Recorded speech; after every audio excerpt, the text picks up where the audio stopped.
Vi skal høre om en kvinde i dag, som der stod heroppe, som blev helbredt. Og det var sådan, dengang Jesus levede, der kom rigtig mange mennesker til ham. Vi kan læse det igen og igen i Nye Testamente, at mennesker kommer til ham, og de har noget, de gerne vil have ham til at løse for dem. De har noget, de har det dårligt over, en sygdom, en svaghed, en udstødelse. De kommer til Jesus for at få hjælp, og vi hører igen og igen om, at Jesus hjælper dem, og de går derfra befriet fra det, de kom for. Det skal vi også høre lidt om i dag, og det handler om en kvinde, som Mogens sagde, der har lidt af blødninger i 12 år. Rigtig lang tid. Og beretningen findes i både Matthæus og Markus og Lukas, men vi tager den fra Markus evangeliet kapitel 5 og vers 25-34. Men der var en kvinde, som i 12 år havde lidt af blødninger, og som havde døjet meget af mange læger og brugt alt, hvad hun ejede, uden at det havde hjulpet. Hun havde tværtimod fået det værre. Hun havde hørt om Jesus og kom frem i skaren og rørte ved hans kappe, for hun tænkte, bare jeg rører ved hans tøj, bliver jeg frelst. Og straks udtørres kilden til hendes blødninger, og hun mærkede i sin krop, at hun var blevet helbredt for sin lidelse. Men Jesus mærkede straks på sig selv den kraft, der udgik fra ham, og han vendte sig om midt i skaren og sagde, hvem rørte ved mit tøj? Og hans disciple sagde til ham, du ser jo selv, hvordan folk trænges om dig, og så spørger du, hvem rørte ved mig? Han så sig omkring for at se, hvem der havde gjort det, og kvinden kom frem, skælvende af skræk, for hun vidste, hvad der var sket med hende, og hun faldt ned for ham og fortalte ham hele sandheden. Han sagde til hende, datter, din tro har frelst dig. Gå bort med fred og vær helbredt for din lidelse. Vi ved ikke meget om den her kvinde. Vi ved faktisk kun noget, der handler om hendes sygdom. Hun har været syg i 12 år. Det er sådan det, vi hører. Og der har sikkert kunne være mange andre ting, man kunne sige om hende. Men det var det her, hun var kendt for. Vi hører ikke om hendes navn. Vi hører ikke, hvor hun kommer fra. Vi hører ikke, hvem hun er i familie med. Vi hører bare, her er en kvinde, der har været syg i 12 år. Jeg kom til at tænke på det her sådan op til søndagen her i dag. Fordi til mange af jer har jeg sagt, der skal være dåb i dag. Og så er der mange, der har sagt, hvem skal døbes? Og jeg har sagt, det skal Sorina og Peter. Og hvad var så det næste spørgsmål? Hvem er Sorina? Det var der flere, der spurgte. Og jeg fortalte, at Sorina, det er hende, hun plejer at sidde op på balkongen derovre i venstre side. Og det er hendes forældre, der tit laver mad, når der er kirkefrokost. De kommer fra Rumænien. Nå, var der nogen, der sagde, er det hende, den søde pige? ja, det er hende. Næste spørgsmål, det var så, hvem er Peter? Og jeg fortalte også en fortælling om Peter, og så sagde jeg, Peter, når man kommer ind ad gangen, så plejer han at sidde nede i det hjørne sted. Han kommer altid nede i caféen og sidder og får kaffe dernede, før gudstjenesten kommer helt op fra Skive af. Og hans forældre, de bor her tæt på Odense. Og så var det folk, de sagde, nå, er det ham, der altid smiler? Ja, sagde jeg, det er ham. Men kender I det her, at når vi skal beskrive et menneske, det er ikke altid, vi selv kender navnet, og måske kender den anden heller ikke navnet, så beskriver vi det med nogle ting, vi tænker, så ved den anden, hvem jeg snakker om. Og det var der mange, der vidste. Da jeg fortalte om, hvem det var, så sagde de, nå ja, dem kendte de jo godt. Men den her kvinde, det der kendetegnede hende, det var en trist ting. Når man skulle fortælle om hende, så sagde man, det var hende, der havde haft blødninger i 12 år. Det var det, hun var kendt for. Så vidste alle folk, nå, det er hende, vi snakker om. Hende kendte de. Og så kan man spørge, hvordan ved folk, at hun har haft nogle indre blødninger i 12 år? Fordi det kan man jo ikke se, vel? Men der var det sådan en gang på Jesu tid, at hvis man havde indre blødninger, så var man uren. Det vil sige, at man måtte ikke bare være sammen med andre mennesker. Og en kvinde, som blødte, var uren. Unge kvinder, der bløder en gang om måneden, var uren. Det vil sige, at de måtte ikke sidde på en stol, hvor en anden skulle sidde. De måtte ikke gå ud og handle i byen. De måtte ikke gå ned i templet. Så længe de blødte, var de uren. Den her kvinde har været blødende i 12 år. Det vil sige, at hun har været væk fra det normale liv med andre mennesker, isoleret for sig selv. Hun kunne ikke gå hen i templet. Hun kunne ikke gå ned og handle. Hun kunne ikke engang sætte sig på en stol. Det måtte hun ikke. I hvert fald ikke, hvis der er en anden, der skulle sidde på den stol. Og det er klart, at hendes højeste ønske, det er, kunne jeg bare blive rask? Kunne jeg bare blive fri for den sygdom, jeg har, så jeg igen kan være normal, ligesom andre mennesker? Og derfor havde hun opsøgt nogle læger. Hun var gået fra den ene læge til den anden.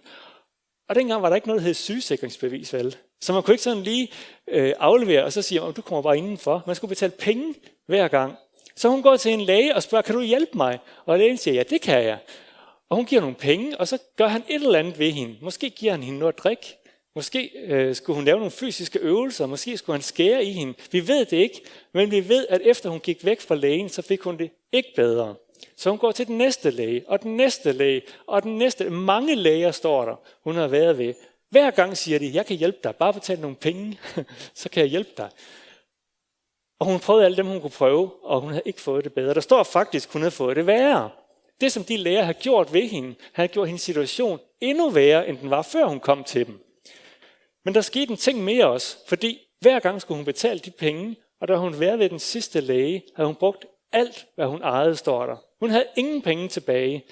Og det er rigtig forfærdeligt for hende, fordi hun kunne ikke gå ud og få et arbejde. Det måtte hun jo heller ikke. Gå ud og arbejde sammen med nogle andre mennesker. Så hun var virkelig låst i den her situation. Hun har prøvet alt. Ingenting har hun tilbage, og hun kan ikke engang selv gøre noget. Hvad tænker man så? Hvad håber man så på?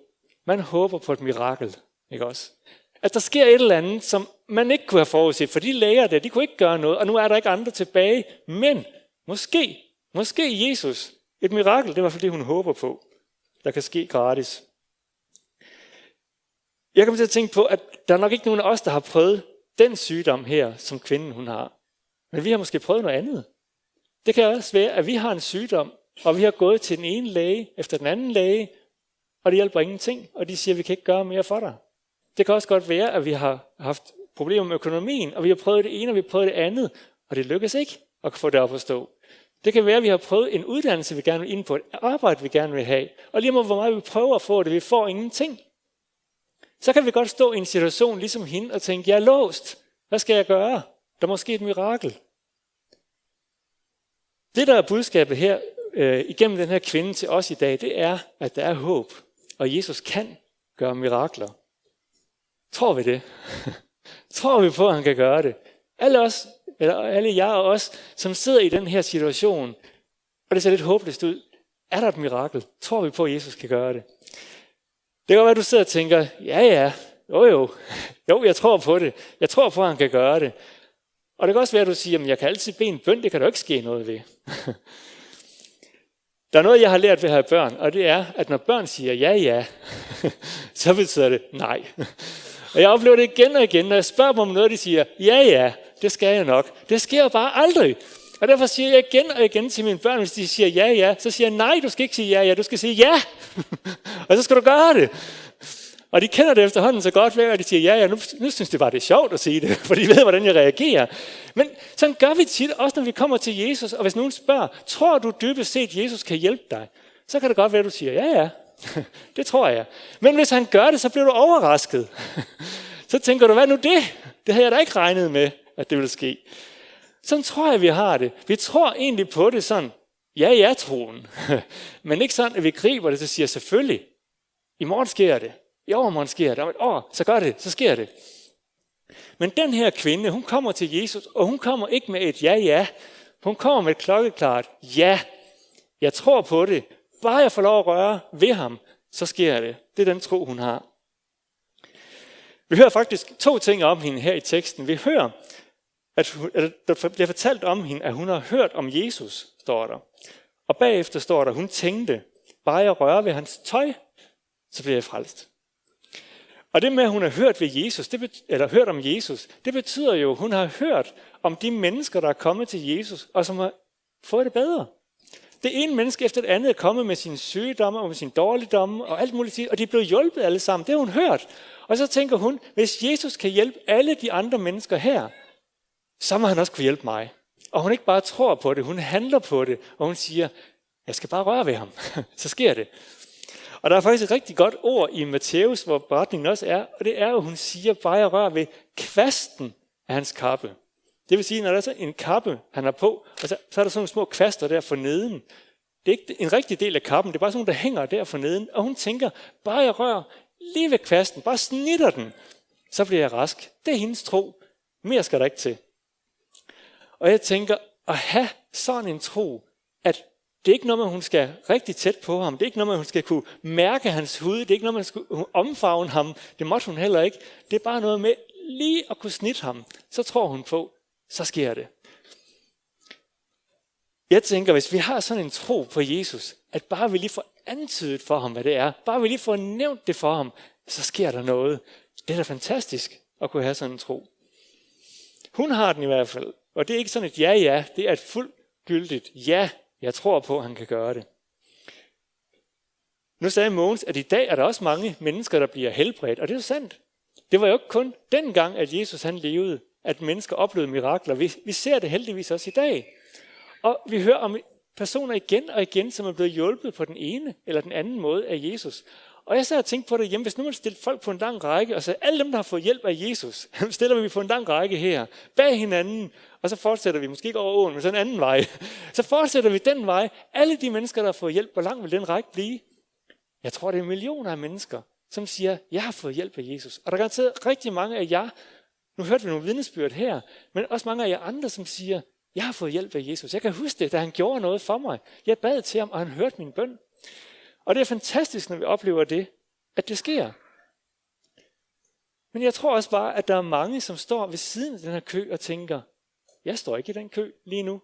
Nu har jeg bedt til Jesus igen og igen. Jeg har ikke oplevet noget mirakel i mit liv med det, som jeg har bedt ham om. Og det kan godt være, at man tænker, er han der overhovedet?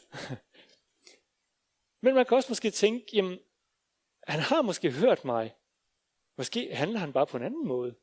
Og det der spørgsmål til os i dag, det er, tør vi gå hen til Jesus og give ham en chance, og så sige, Jesus, jeg har noget, jeg gerne vil bede om til dig. Vil du ikke gøre det her for mig? Og så være åben for, hvad han gør. Den her kvinde, hun blev helbredt. Men vi skal lægge mærke til en ting mere i den her fortælling, som er rigtig vigtig. Det ender ikke der. Det ender ikke der, hvor hun bliver helbredt. Det var ikke løsningen på det hele, at nu blev hun helbredt, og så var alt bare godt. For Jesus, han gør en ting bagefter. Han kalder på hende, og så siger, du skal komme herhen igen. Hvem er du? Siger han. Og disciplerne tænker, det er da lige meget. Det er da lige meget, hvem det er. Her står masser af mennesker. Men Jesus siger, nej, det er ikke lige meget. Hun skal komme herhen, hende som det er. Han kalder på hende til at komme frem. Og hvorfor gør han det? Det gør han, fordi han vil give hende noget større, end det hun lige har fået. Og det er det, der er rigtig vigtigt i den her tekst, det er, han kalder hende hen for at sige, du har fået en helbredelse nu, du er blevet rask, men jeg vil give dig noget, der er endnu større, selvom du ikke kan forestille dig det, og selvom du ikke har bedt mig om det, så vil jeg give dig noget, der er endnu større. Jeg vil give dig evigt liv, jeg vil give dig frelse. Det har hun ikke bedt om, men det var det, Jesus sagde, da han havde hørt hendes beretning. Det er lige det, han vil gøre ved hende. Men det der med, at man kommer frem for Jesus, og bekender det for ham, og fortæller ham det, som man har det i sit hjerte. Det er det, han beder hende om at gøre, og hun knæler ned, og hun udøser sit hjerte for ham. Det er også derfor, vi har de her fortællinger før dåb, fordi Jesus ønsker at høre det her fra os. Han ønsker at høre, hvordan er det, der er på indersiden af mig? Hvad sker der herinde lige nu? Hvad tænker jeg her? Hvad har jeg behov og længsler? Men nu er det sådan, at desværre så er der mange mennesker, der oplever ikke det første, som teksten handler om her i dag. De oplever ikke den her helbredelse, når de kommer til Jesus med en sygdom. Og det skal bare ikke gøre, at vi tænker, at Jesus er ligeglad. Fordi nogle gange er det her, der er spørgsmålet for Jesus. Jeg vil gerne give dig noget, som er endnu større, end det du beder om. Noget, du slet ikke har tænkt på, du slet ikke har nævnt. Kvinden her, hun spørger ikke, hvordan bliver jeg frelst, hvordan får jeg evigt liv. Hun spørger bare, eller hun vil bare gerne helbredes. Det er det, hun kommer for. Men Jesus vil give hende noget mere. Og han siger til hende, din tro har frelst dig. Og det vil sige, når hun så forlader Jesus nu med en fred, står der, så er det ikke bare en helbredelse. Hun har fået langt mere. Hun har ikke bare fået 40 år mere at leve i. Hun har fået evigt liv pludselig. Og det var det, Jesus så frygtelig gerne vil give hende. Jeg kan godt genkende mig i den måde, som hun kommer på. Og jeg tror, at rigtig mange mennesker, de har det sådan, at det virkelig gør ondt. Så kommer vi til Jesus med det, der gør ondt i os. Vi udøser vores hjerte for ham med den pine, vi har, med den sygdom, vi har, med den frustration, vi har. Kommer til ham med det. Og så oplever vi bare nogle gange, at han hjælper ikke med lige præcis det, vi kom med. Men nogle gange går vi derfra med noget helt andet og meget større. Vi går derfra med en fred i hjertet. Eller vi går derfra med en glæde på trods af det, der sker, vi ikke havde før. Eller vi går væk fra Jesus med en eller anden endnu tættere forhold til Gud, end vi havde før. Fordi der skete noget i det møde med Gud. Og det, som er det vigtigste for Jesus, det er faktisk, vores forhold til Gud. Ikke at han ikke hører de andre bønner, det gør han også. Men det vigtigste for ham, det er, at vi har den her relation til ham og til Gud, som han ønsker. Og det er derfor, Jesus kalder hende tilbage igen. Og det er faktisk rigtig modigt af hende, kvinden, fordi hun skal pludselig bekende nu, jeg har gjort noget forkert. Jeg måtte slet ikke være her blandt jer. Jeg måtte slet ikke røre ved Jesus, fordi jeg er uren. Men hun måtte træde frem for ham, og så måtte hun bekende, mens alle de her folk kigger på hende. Her kommer jeg, Jesus, og jeg lægger mit liv ned for dig. Jeg bekender, jeg udøser det hele for dig. Fortæller dig hele sandheden, står der. Så må vi gerne komme til Jesus også. Fortælle ham hele sandheden. Ikke bare bede om de her ting, vi gerne vil have. Fortæl ham hele sandheden. Hvad er det, der bor sig herinde i os? Hvad er det, vi har af længsler og frustrationer i vores liv? Det vil han rigtig gerne høre på. Jeg tror, vi er rigtig gode til at komme med de her fysiske ting. Rigtig gode til at bede for, at nu skal vi have det her job, eller nu er der den her fest, som vi er nervøs for, eller nu er der den her sommerferie, hvordan skal vi få det her planlagt, hvordan skal vi kan nå alt det, hvor sygdom kommer vi med. Vi kommer med alle de her ting, som trykker af ydre ting, men hvor tit har vi egentlig kommet til Jesus og sagt, Jesus, jeg har bare brug for, at du gør noget i mit forhold til dig. Jeg har bare brug for, at jeg bliver fornyet i min tro, i min kærlighed til dig. Hvor tit gør vi det, og kommer til Jesus med det? Husker vi at snakke med ham om det også? Det tror jeg, vi har lidt sværere ved, end de andre ting. Jeg skal til at runde af her nu, men jeg kunne ikke lade være med at sammenligne den her, som er den autoriserede oversættelse, med Bibelen på hverdagsdansk. Teksten var meget det samme, men overskrifterne var rigtig meget forskellige. Fordi i overskriften i Bibelen på hverdagsdansk, der står der kvinden med blødninger. Det er så lidt en trist overskrift, ikke også? En kvinde, der har det skidt. I Bibelen på hverdagsdansk, der står der en anden overskrift. Der står der, ved tro bliver en kvinde helbredt. Det er en helt anden overskrift. Det er nøjagtigt det samme, de snakker om, men den ene tager udgangspunkt i det første, og den anden tager udgangspunkt i det sidste. Men prøv at tænk, hvis du skal beskrive dig selv, hvordan vil du beskrive dig selv? Er det manden, som lige nu har ondt i det højre ben? Eller kvinden, som har ondt i hovedet? Eller hvordan vil du beskrive dig selv? Måske beskriver du dig selv med en eller anden ting, der ikke er så godt inde i dig. Men tænk, om vi kunne se bort fra den, og så sige, jeg er manden eller kvinden, som har fundet Jesus. Det er mig. Jeg er den, der har fået et liv med Jesus, og som elsker det liv, jeg har fået sammen med ham. Det kunne da være fantastisk, hvis det var overskriften over vores liv, når vi sådan tænker på os selv. Ja, mit forhold til Gud, det er mig. Det er den, jeg er, når jeg er sammen med Gud. Men uanset hvilken situation vi står i, så kan vi have det samme håb som den her kvinde. En håb om, at Jesus vil hjælpe hende med det, hun beder om, men også et håb om, at han vil gøre langt ud over det, som hun beder om, fordi han kan se nogle behov, som vi slet ikke aner, vi har. Og jeg tror, han har det på samme måde som os, når vi kommer med alle vores bønner. Gud, kan du ikke hjælpe mig med det? Og kan du ikke hjælpe mig med det? Og han så siger, kom lige tilbage igen. Vi er faktisk ikke færdige med at snakke endnu. Hvad med dit forhold til mig? Hvad med dit tætte forhold til vores himmelske far? Hvordan er det? Hvordan er dit liv lige nu? Hvordan er dit daglige liv med ham? Hvad tænker du om din fremtid og det evige liv? Fylder det noget for dig? Der kalder han nogle gange tilbage og så siger, I har så travlt med alt det, I beder om. Husk lige også på mig og mit forhold til jer. Og jeg har egentlig tænkt at slutte prædikenen her med, at vi lige giver tid til et øjebliks stilhed. Og meningen er, at vi beder til Gud i vores hjerter og vores tanker. Ikke beder for at få nogle af de her ting, som vi måske mest bruger tid på at bede om, men for at sige, Gud, her er jeg. Jeg vil gerne have et tættere forhold til dig. Det synes jeg, vi lige skal bruge lidt tid på. Så kan du sidde på din stol, der hvor du er, og bede en stille bøn til Jesus om, at dit forhold til ham, det må vokse. Det vil give tid til stillhed.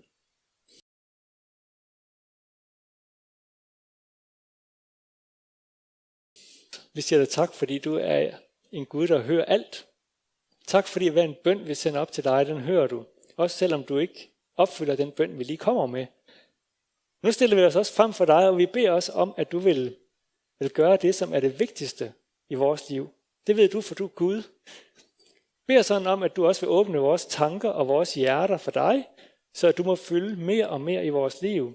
Bed også om, at det må være det vigtigste for os, at vores relation til dig altid er i orden. Så beder jeg også om, at du vil være med os, når vi går hjem fra kirken her. Bed også for alle de ting, vi skal møde i vores hverdag. Bed også om, at vi må der være ledet af dig, og at du stadigvæk må være med os hver eneste dag. Det beder vi om i dit navn. Amen.